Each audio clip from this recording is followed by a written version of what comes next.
ಕೈಕಾಲು ಸಣ್ಣ, ಹೊಟ್ಟೆ ಡುಮ್ಮ ಆಗುವಂಥದ್ದು, ಕೈಕಾಲು ಸಣ್ಣ ಆಗುವಂಥದ್ದು, ಈ ರೀತಿಯಾದಂತಹ ಶರೀರದಲ್ಲಿ ಒಂದು ಆಕರ್ಷಣೆನೇ ಇರೋದಿಲ್ಲ. ಆಮೇಲೆ ವಿಶೇಷವಾಗಿ ಹಾರ್ಮೋನ್ಸ್ಗಳಲ್ಲಿ ಇಂಬ್ಯಾಲೆನ್ಸ್ ಆಗುವಂಥದ್ದು. ಸೊ ಇದರಿಂದಾಗಿ ಏನಾಗ್ತದೆ, ಮುಖಕಮಲಗಳ ಮೇಲೆ ಒಂದಷ್ಟು ರೋಮಗಳು ಸೃಷ್ಟಿಯಾಗುವಂಥದ್ದು. ಹೀಗೆ ಸ್ತ್ರೀಯ ವ್ಯವಸ್ಥೆನೇ ಒಂದು ರೀತಿಯಲ್ಲಿ ನಾಶ ಆಗ್ತಾ ಬರ್ತಾ ಇರುತ್ತೆ.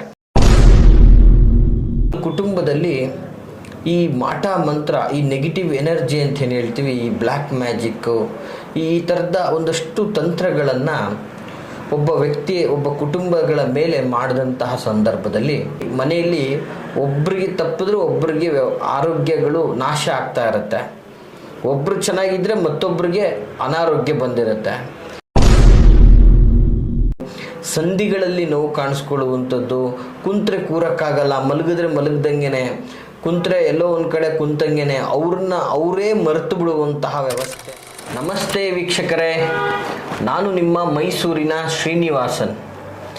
ವೀಕ್ಷಕರೇ, ಈ ಒಂದು ವಿಡಿಯೋದ ಮೂಲಕ ಇವತ್ತು ಸಾಮಾನ್ಯ ಜನಗಳು ತುಂಬಾ ಅನುಭವಿಸ್ತಾ ಇರತಕ್ಕಂತಹ ಭಾಳ ಕೆಟ್ಟ ದರಿದ್ರ ಪ್ರಭಾವಕ್ಕೆ ಒಂದು ಸೂಕ್ತ ಪರಿಹಾರವನ್ನು ಹೇಳಲಿಕ್ಕೆ ಇಷ್ಟಪಡ್ತಾ ಇದ್ದೀನಿ. ದಯವಿಟ್ಟು ಯಾರು ಕೂಡ ಸ್ಕಿಪ್ ಮಾಡದೆ ಈ ಒಂದು ವಿಡಿಯೋನ ಸಂಪೂರ್ಣವಾಗಿ ನೋಡಿ ಅಂತ ಹೇಳಕ್ಕೆ ಇಷ್ಟಪಡ್ತೀನಿ.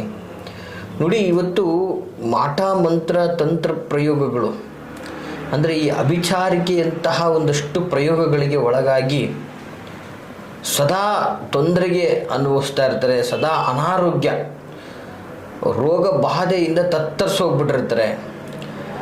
ಇಂಥದ್ದನ್ನು ಜಸ್ಟ್ ಬರೀ ಒಂದು ಸಪ್ತಧಾನ್ಯಗಳಲ್ಲಿ 7 ಆಹಾರ ಪದಾರ್ಥಗಳದ್ದು ದಿನನಿತ್ಯ ನಾವು ನೋಡ್ತಾ ಇರ್ತೀವಿ. ಆ ಒಂದು ಆಹಾರ ಪದಾರ್ಥಗಳಿಂದ ಇದನ್ನು ಸಂಪೂರ್ಣ ಶಮನ ಮಾಡುವಂತಹ ಒಂದು ವಿಭಿನ್ನವಾದಂತಹ ವಿಚಾರ.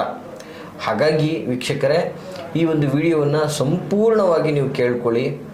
ಇದು ನಿಮ್ಮ ವೈಯಕ್ತಿಕ ಬದುಕಿಗೆ ಬಹಳ ಉಪಯೋಗವನ್ನು ತಂದುಕೊಡುತ್ತೆ. ನೋಡಿ, ಇವತ್ತು ಸಾಮಾನ್ಯವಾಗಿ ಒಂದು ಕುಟುಂಬದಲ್ಲಿ ಈ ಮಾಟ ಮಂತ್ರ, ಈ ನೆಗೆಟಿವ್ ಎನರ್ಜಿ ಅಂತ ಏನು ಹೇಳ್ತೀವಿ, ಈ ಬ್ಲ್ಯಾಕ್ ಮ್ಯಾಜಿಕ್ಕು, ಈ ಥರದ ಒಂದಷ್ಟು ತಂತ್ರಗಳನ್ನು ಒಬ್ಬ ವ್ಯಕ್ತಿ, ಒಬ್ಬ ಕುಟುಂಬಗಳ ಮೇಲೆ ಮಾಡಿದಂತಹ ಸಂದರ್ಭದಲ್ಲಿ ಅದು ಪ್ರತ್ಯೇಕವಾಗಿ ಕೆಲವು ಜನಗಳಿಗೆ ಯಾವ ರೀತಿ ಹೊಟ್ಟೆ ಕಿಚ್ಚಿರ್ತದೆ ಅಂತಂದರೆ, ಅವರ ಆಸ್ತಿ ಪಾಸ್ತಿ ಕಿತ್ಕೋಬೇಕು ಅಂತ ಆಗಲಿ ಅಥವಾ ಇನ್ನೊಂದು ಮತ್ತೊಂದು ಅಂತಲ್ಲ, ಆ ವ್ಯಕ್ತಿಯೇ ನರಳಾಟವನ್ನು ನರಳಾಡಬೇಕು ಅಂದರೆ ಅವನ ಆರೋಗ್ಯದ ಸ್ಥಿತಿ ನಾಶ ಮಾಡಬೇಕು. ಅಂದರೆ ಅವನಿಗೆ ಒಂದು ಪ್ಯಾರಲೈಸ್ ಆಗಬೇಕು, ಇಲ್ಲ ಅವನು ಬ್ರೆಡ್ ರಿಟರ್ನ್ ಆಗಬೇಕು, ಅವನಿಗೆ ಕುಂತ್ರೆ ಎದ್ದೇಳಕ್ಕಾಗಬಾರ್ದು, ಎದ್ದರೆ ಕೂರ್ಲಿಕ್ಕಾಗಬಾರ್ದು. ಸೊ ನಾನಾ ವಿಧದ ಆರೋಗ್ಯದ ಸಮಸ್ಯೆ ಕಾಡಬೇಕು. ಈ ಒಂದು ವ್ಯವಸ್ಥೆಯಲ್ಲಿ ಒಂದು ಅಗೋಚರದ ರೂಪದಲ್ಲಿ ಕೆಲವೊಂದಷ್ಟು ತಂತ್ರಗಳನ್ನು ಮಾಡ್ತಾರೆ. ಸೊ ಈ ತಂತ್ರ ಪ್ರಭಾವಕ್ಕೆ ಒಳಗಾಗಿರ್ತಕ್ಕಂತಹ ಅವರ ಒಂದು ವ್ಯವಸ್ಥೆ ಹೇಗಿರ್ತದೆ ಅಂದರೆ, ನೋಡಿ, ಮನೆಯಲ್ಲಿ ಒಬ್ಬರಿಗೆ ತಪ್ಪಿದ್ರೆ ಒಬ್ಬರಿಗೆ ಆರೋಗ್ಯಗಳು ನಾಶ ಆಗ್ತಾ ಇರುತ್ತೆ. ಒಬ್ಬರು ಚೆನ್ನಾಗಿದ್ದರೆ ಮತ್ತೊಬ್ಬರಿಗೆ ಅನಾರೋಗ್ಯ ಬಂದಿರುತ್ತೆ. ಮತ್ತು ಕೆಲವ್ರಿಗೆ ಏನಾಗುತ್ತೆ, ದೀರ್ಘಾವಧಿಯಿಂದ ತೊಂದರೆ ಅನುಭವಿಸ್ತಾ ಇರ್ತಾರೆ. ಒಂದಲ್ಲ ಎರಡಲ್ಲ, 1 ವರ್ಷ ಆದರೂ ಕೂಡ ಅವ್ರಿಗೆ ಅವರ ಆರೋಗ್ಯದಲ್ಲಿ ಒಂದು ಸೀಮಿತವನ್ನು ಕಾಣಕ್ಕಾಗ್ತಾ ಇರಲ್ಲ. ಮನೆ ಯಜಮಾನರು ದುಡಿಯುವಂಥ ವ್ಯಕ್ತಿ, ಅಂಥವ್ರ ಮೇಲೆ ಕೆಲವೊಂದಷ್ಟು ಕೃತ್ರಿಮ ಪ್ರಯೋಗಗಳಾದಂಥ ಸಂದರ್ಭದಲ್ಲಿ ಆ ವ್ಯಕ್ತಿ ಸಂಪೂರ್ಣ ಮಂಕಾಗ್ತಾನೆ. ಆ ವ್ಯಕ್ತಿಗೆ ಉದ್ಯೋಗ ವ್ಯವಹಾರಗಳ ಮೇಲೆ ಗಮನ ಇರೋದಿಲ್ಲ. ಜೊತೆಗೆ ಅವನ ಆಹಾರನೂ ಕೂಡ ಸ್ವೀಕಾರ ಮಾಡ್ತಾ ಇರಲ್ಲ ಸರಿಯಾಗಿ. ಜೊತೆಗೆ ವಿಶೇಷವಾಗಿ ಏನು ಹೇಳ್ಬೋದು ಅಂತಂದರೆ, ಅವನಿಗೆ ಏನೋ ಒಂಥರ ಮಂಕಾದಂತಹ ವಾತಾವರಣ, ಒಂದು ರೀತಿಯಲ್ಲಿ ಏನು ಹೇಳ್ಬೋದು, ಶಕ ಬಡ್ದಿದೆ, ಏನೋ ಆಗ್ಬಿಟ್ಟಿದೆ, ಗರ ಬಡ್ದಿದೆ ಅಂತ ಅಂದ್ಕೊಂಡ್ಬಿಟ್ಟಿರ್ತಾರೆ ಜನಗಳು. ಆದರೆ ಒರಿಜಿನಾಲಿಟಿ ಅದಲ್ಲ. ಆಮೇಲೆ ಅವ್ರಿಗೆ ಏನಾಗ್ತಾ ಇರುತ್ತಂದರೆ, ಅವರಲ್ಲಿ ಒಂದು ಎನರ್ಜಿ ಡೌನ್ ಆಗ್ತಾ ಇರುತ್ತೆ, ತುಂಬ ಸುಸ್ತಾಗುವಂಥದ್ದು, ಆಯಾಸವಾಗುವಂಥದ್ದು, ಸಂಧಿಗಳಲ್ಲಿ ನೋವು ಕಾಣಿಸ್ಕೊಳ್ಳುವಂಥದ್ದು, ಕುಂತ್ರೆ ಕೂರಕ್ಕಾಗಲ್ಲ, ಮಲಗಿದ್ರೆ ಮಲಗ್ದಂಗೆನೆ, ಕುಂತ್ರೆ ಎಲ್ಲೋ ಒಂದು ಕಡೆ ಕುಂತಂಗೆನೆ ಅವರೇ ಮರೆತು ಬಿಡುವಂತಹ ವ್ಯವಸ್ಥೆ. ಸೊ ಹೀಗೆ ಇದಕ್ಕೆ ಸಂಬಂಧಪಟ್ಟಂಗೆ ಆಸ್ಪತ್ರೆ ಟ್ರೀಟ್ಮೆಂಟು, ಇನ್ನೊಂದು ಮತ್ತೊಂದು ಅಂತ ಬಹಳ ಓಡಾಡ್ತಾರೆ. ನಾನು ಬಹಳ ಸಲ ನೋಡಿದ್ದೀನಿ ಈ ಥರ. ಎಷ್ಟೋ ಭಕ್ತರು ನಮ್ಮ ಬಳಿ ಬಂದು ಗೊಳಾಡಿ ಹೋಗಿದ್ದಾರೆ ವೀಕ್ಷಕರೇ. ನೋಡಿ, ಎಲ್ಲ ಥರ ಟ್ರೀಟ್ಮೆಂಟ್ ಮಾಡಿಸ್ತಾರೆ. ಟ್ರೀಟ್ಮೆಂಟಲ್ಲಿ ಎಲ್ಲ ಥರ ರಿಪೋರ್ಟಲ್ಲಿ ಎಲ್ಲ ನಾರ್ಮಲ್ ಇರುತ್ತೆ, ಏನೂ ತೊಂದರೆ ಇಲ್ಲ. ಬಟ್ ಆದರೆ ಈ ವ್ಯಕ್ತಿ ಸಮಸ್ಯೆಗೆ ಒಳಗಾಗಿದ್ದಾನೆ. ಬಟ್ ಈ ವ್ಯಕ್ತಿ ಮೊದಲಿನ ಥರ ಒಂದು ಆ್ಯಕ್ಟಿವ್ನೆಸ್ ಇರೋದಿಲ್ಲ, ಒಂದು ಉಲ್ಲಾಸತೆ ಇರೋದಿಲ್ಲ, ಒಂದು ಚಟುವಟಿಕೆಗಳಿರೋದಿಲ್ಲ. ಸೊ ಸಂಪೂರ್ಣ ದರಿದ್ರದ ಛಾಯೆ ಅನ್ನೋದು ಇವರನ್ನು ಆವರಿಸ್ಕೊಂಡಿರುತ್ತೆ. ಸೊ ಇವು ನೋಡಿದ್ರೆ ಹೀಗಿದ್ದಾರೆ, ಮೆಡಿಕಲ್ ರಿಪೋರ್ಟ್ ಎಲ್ಲ ಚೆನ್ನಾಗೇ ಇದೆ, ಏನು ಉಪಯೋಗ ಆಗ್ತಾ ಇಲ್ಲ.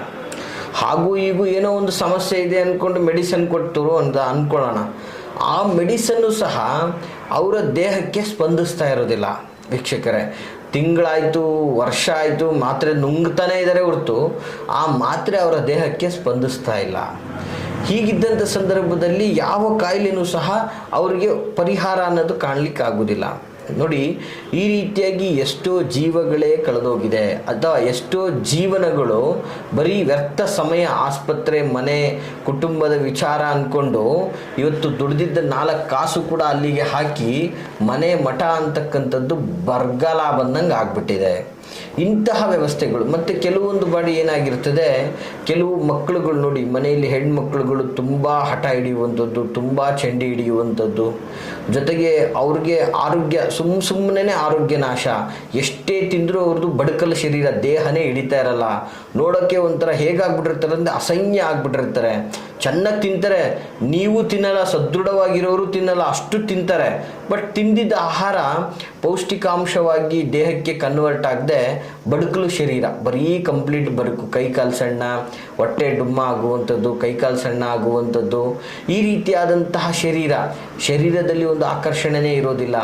ಆಮೇಲೆ ವಿಶೇಷವಾಗಿ ಹಾರ್ಮೋನ್ಸ್ಗಳಲ್ಲಿ ಇಂಬ್ಯಾಲೆನ್ಸ್ ಆಗುವಂಥದ್ದು. ಸೊ ಇದರಿಂದಾಗಿ ಏನಾಗ್ತದೆ, ಮುಖಕಮಲಗಳ ಮೇಲೆ ಒಂದಷ್ಟು ರೋಮಗಳು ಸೃಷ್ಟಿಯಾಗುವಂಥದ್ದು. ಹೀಗೆ ಸ್ತ್ರೀಯ ವ್ಯವಸ್ಥೆನೇ ಒಂದು ರೀತಿಯಲ್ಲಿ ನಾಶ ಆಗ್ತಾ ಬರ್ತಾ ಇರುತ್ತೆ. ಅಂದರೆ ಮಾಂತ್ರಿಕ ಪ್ರಯೋಗಗಳು ಯಾವುದ್ರ ಮೇಲೆ ಹೇಗೆ ಮಾಡಿರ್ತಾರೆ ಅಂತಕ್ಕಂಥದ್ದು ನಿರ್ಧಾರ ಆಗ್ತದೆ. ವಯಸ್ಕರಲ್ಲಿ ಅನಾರೋಗ್ಯ ದೀರ್ಘಾವಧಿ ಇದೆ ಅಂದರೆ ದೀರ್ಘಾವಧಿ ಅನಾರೋಗ್ಯ ಅನುಭವಿಸ್ಬೇಕು ಅಂತಲೇ ಮಾಡಿರ್ತಾರೆ. ಸೊ ಸ್ತ್ರೀಯರಿಗೆ ಸೌಂದರ್ಯದಿಂದ ಈಕೆಗೆ ದುಃಖ ಬಂದು ಮಾನಸಿಕ ಖಿನ್ನತೆಗೆ ಒಳಗಾಗಿ ಇವರು ವ್ಯರ್ಥ ಧನ ನಾಶ ಮಾಡಿಕೊಳ್ಳಿ, ಆಸ್ಪತ್ರೆ, ಮನೆ, ಸ್ಕಿನ್ ಕೇರ್, ಅದು ಇದು ಹಿಂಗೆ ಮಾಡಿಕೊಂಡು ದುಡ್ಡು ನಾಶ ಮಾಡಿಕೊಳ್ಳಿ ಅಂತ. ಸೊ ಹೀಗೆ ನಾನಾ ವಿಧದಲ್ಲಿ ಮಾಡಿರ್ತಾರೆ. ಇದರಿಂದ ನಾನು ಆಟ್ಲಿ ಈ ಒಂದು ವಿಷಯ ಏನು ಹೇಳಕ್ಕೆ ಇಷ್ಟಪಡ್ತಾ ಇದ್ದೀನಿ ಅಂದರೆ, ಮೆಡಿಕಲ್ ಎಕ್ಸ್ಪೆನ್ಸಿವ್ ಇವತ್ತು ಸಣ್ಣ ಪುಟ್ಟ ರೀತಿಯಲ್ಲಿಲ್ಲ. ಇವತ್ತು ಏನೇ ಒಂದು ಮಾಡೋಕ್ಕೆ ಹೋಗ್ತೀನಿ, ಒಂದು ಆಸ್ಪತ್ರೆಗೆ ಕಾಲಿಡ್ತೀನಿ ಅಂದರೆ 5,000 to 10,000 ನಾವು ಜಾಬಲ್ಲಿ ಇಟ್ಕೊಂಡು ಹೋಗ್ಬೇಕು. ಅಂತಹ ಪರಿಸ್ಥಿತಿ ಇವತ್ತಿನ ಸಮಾಜದಲ್ಲಿ ಸೃಷ್ಟಿಯಾಗಿರುವಂಥದ್ದು. ಸೊ ಹೀಗಿರಬೇಕಾದ್ರೆ ವ್ಯರ್ಥ ಏನೂ ಇಲ್ಲದ ಸಮಸ್ಯೆಗಳಿಗೆ ನೀವು ಹಣವನ್ನು ವ್ಯಯ ಮಾಡ್ತಾ ಇದ್ದೀರಿ. ಅದು ವ್ಯಯ ಮಾಡಿದ ತಕ್ಕಾಗೆ ನಿಮಗೆ ಒಂದು ಒಳ್ಳೆಯದೂ ಸಹ ಆಗ್ತಾ ಇಲ್ಲ. ಈ ರೀತಿಯಾಗಿ ಏನಾಗ್ತಾ ಇದೆ, ನಿಮ್ಮ ಮನಸ್ಸು ನೊಂದು ಕೊರಗ್ತಾ ಇದೆ, ಸಂಕಷ್ಟಕ್ಕೆ ಗುರಿ ಹೊಂದುತ್ತಾ ಇದೆ.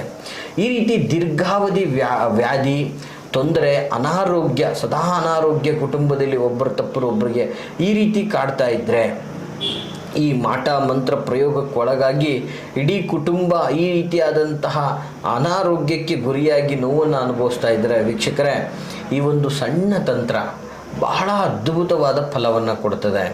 ಏನಪ್ಪ ಆ ತಂತ್ರ ಅನ್ನುವಂಥದ್ದನ್ನು ನೋಡೋದಾದರೆ ದಯವಿಟ್ಟು ಸರಿಯಾದ ರೀತಿಯಲ್ಲಿ ನೋಟ್ ಮಾಡ್ಕೊಳ್ಳಿ. ತಂತ್ರ ಸ್ವರೂಪ ಬಹಳ ಸುಲಭವಾಗಿರುವಂಥದ್ದು. ಇದನ್ನೇ ಕೇಳಲಿಕ್ಕೋಸ್ಕರ ವೀಕ್ಷಕರಲ್ಲಿ ನನ್ನದೊಂದು ಸಣ್ಣ ವಿನಂತಿ, ಈ ತಂತ್ರದ ಬಗ್ಗೆನೇ ಕೇಳಲಿಕ್ಕೋಸ್ಕರ ನೀವು ಕರೆಯನ್ನು ಮಾಡಲಿಕ್ಕೆ ಹೋಗಬೇಡಿ. ತಂತ್ರ ನಿಮಗೆ ಗೊತ್ತಾಗಲಿಲ್ಲ ಅಂದರೆ ಈ ಒಂದು ಕಾರ್ಯಕ್ರಮವನ್ನು ಮರುಪ್ರಸಾರ ಮಾಡಿಕೊಂಡು ನೋಡ್ಕೋಬೋದು. ಇಲ್ಲ, ಹಾಗಾಗಿ ನಾನು ಹೇಳುವಂಥದ್ದನ್ನು ಸರಿಯಾದ ರೀತಿಯಲ್ಲಿ ನೋಟ್ ಮಾಡ್ಕೊಳ್ಳಿ ವೀಕ್ಷಕರೇ.